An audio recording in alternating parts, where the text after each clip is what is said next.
back to Formula 2 in Monaco. Today is the sprint race around the most famous streets in motorsport after yesterday provided so many talking points with overtaking, collisions and of course plenty of confusion under that red flag. We'll cover everything for you before lights out at round 4. After a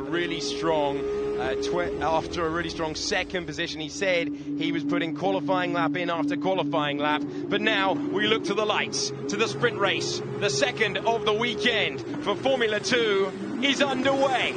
Good getaway for Hubert. He'll maintain the lead into turn number 1. Zhu up to third. Markelov getting very close to contact, but he'll make it through in 4th. Ahead right now of Boschong in 7th. The top 8, all the point scorers finished as Aiken tries to go all the way around the outside there of the Prema. Couldn't quite make the move on Mick Schumacher. Ayrton Senna, Nigel Mansell.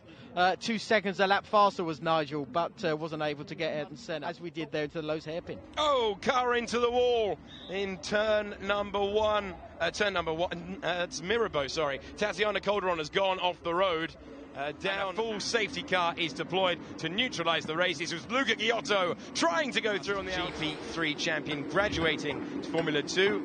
Here's his teammate. This is what it looked like on board with Luca Giotto. Don't have any chance when you're on the outside. It actually goes off camber, and that just puts you then off into the wall because obviously it's very dirty.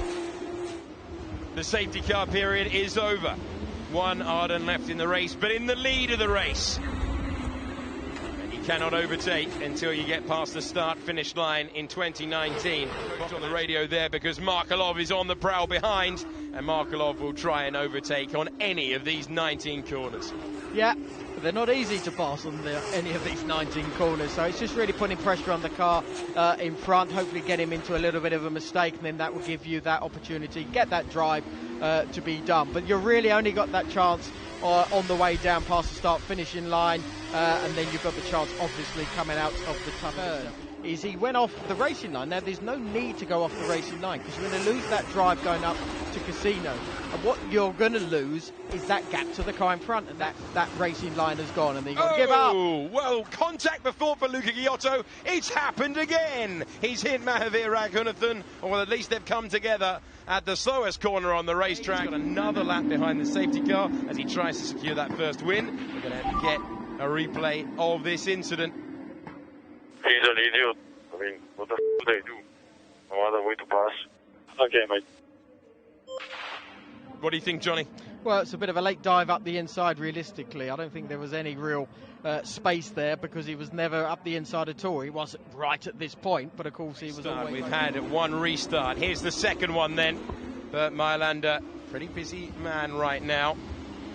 Hubert has charged away from the red lights. Timed it perfectly before. He seems to have timed it perfectly again as he goes on to the 8th lap.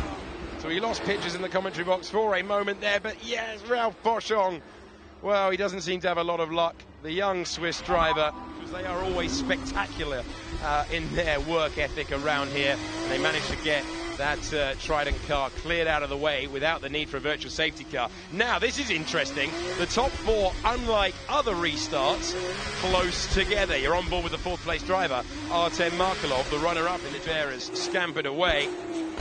So not the greatest first sector of the lap for the Frenchman, but he's made a lot of progress to build that gap out once again. When we look at what's happening at the front, those front 2 are sprinting away. Giuliano Alesi facing the wrong way at the Nouvelle chicane to bring out double-waved yellow flags down there.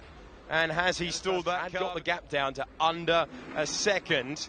And let's just have a look at why that was being hit from the rear. Sean Galel in to the Trident in front of him.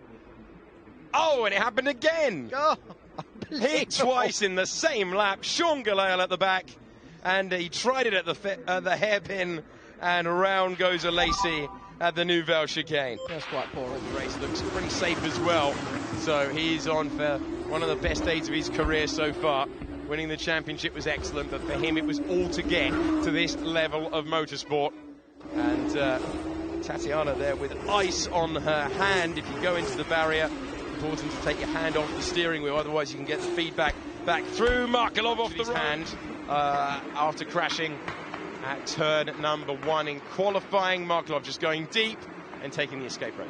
Yeah, this is just where the Huge car... speed for Louis Delatraz, who forces Hubert to the inside line. Hubert again locks up. Hubert again makes the corner under pressure, but still with the race lead, having to go defensive into Tabac. He'll go back to the racing line, and it's all getting a little bit Senna and Mansell on the final lap that they're about to go on after they cross the line this time around. Race win for Hubert. Oh, he's lighting up the tyres there as he comes round the final corner. Delatraz is going to get close. It's side by side over the line, but it's Hubert who takes the victory by less than 1/10 of a second from Louis Delatraz. A drag race to the line, but it's Hubert. Hubert, race winner, and Louis Delatraz. Let's see it again. Not a lot. Half a car at the end of 30 laps. Final order. So Antoine Hubert, for the first time, a race winner in Formula 2. A third trip to the podium for Louis Delatraz, and Guan Yu Zhu doing very well indeed to take his second podium of the season. Artem Markelov fourth on his return ahead of Boccolacci. Good points finishes in both races for Boccolacci. Then Sete Camara, De Vries into the lead of the championship with that seventh place, I should say. Then comes Nikita Mazepin with his third points finish of the year ahead of Matsushita and Latifi. A weekend to forget for him. And then after the Latifi, Schumacher, Correa, 8th.